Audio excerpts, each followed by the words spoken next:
తిరుమలలో టీటీడీ ఉద్యోగిపై జరిగిన దాడి ఘటనను ఉద్యోగ సంఘాల నేతలు తీవ్రంగా ఖండించారు.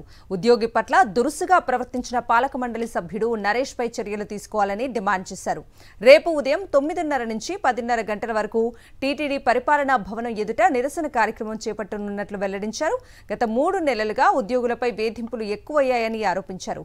నరేష్ ఉద్యోగులకు బహిరంగ క్షమాపణలు చెప్పాలని, ఆయన పాలక మండలి బోర్డు సభ్యత్వాన్ని రద్దు చేయాలన్నారు. న్యాయం కోసం మంత్రి లోకేష్ ను కలుస్తామని, అప్పటికే చర్యలు తీసుకోకపోతే భవిష్యత్ కార్యాచరణ ప్రకటిస్తామన్నారు. సూపరింటెండెంట్ని ట్రాన్స్ఫర్ చేశారు.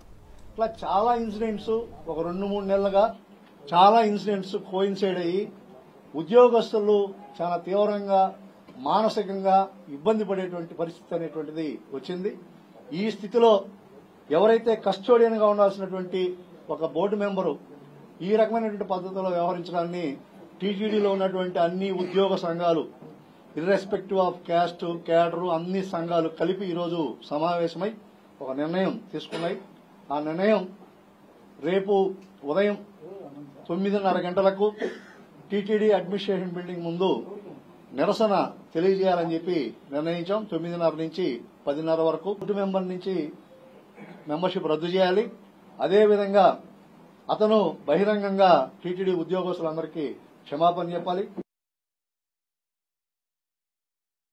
వారు ఈఓ గారికి కంప్లైంట్ చేసి ఆ యొక్క ఉద్యోగి సూర్య అనే వ్యక్తిని కూడా సస్పెండ్ చేసే విధంగా చర్యలు తీసుకోవడం జరిగింది. అలాగే శ్రీవారి ఆలయంలో పడికావల్లో ఒక సూపరింటెండెంట్ ఒక అటెండరు గేటు తాళాలు ఓపెన్ చేయలేదని చెప్పి వీఐపీ వస్తే వాళ్ళిద్దరిని అక్కడి నుంచి ట్రాన్స్ఫర్ చేయడం జరిగింది.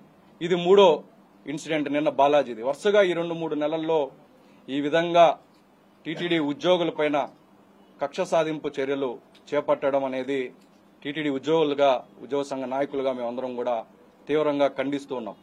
ఈ యొక్క చర్య ఏదైతే ఉందో నరేష్ అనే బోర్డు మెంబరు వాడినటువంటి భాషకి బేషరత్తుగా ఎవరైతే బాలాజీ అనే ఉద్యోగికి ఆయన క్షమాపణలు చెప్పాలి.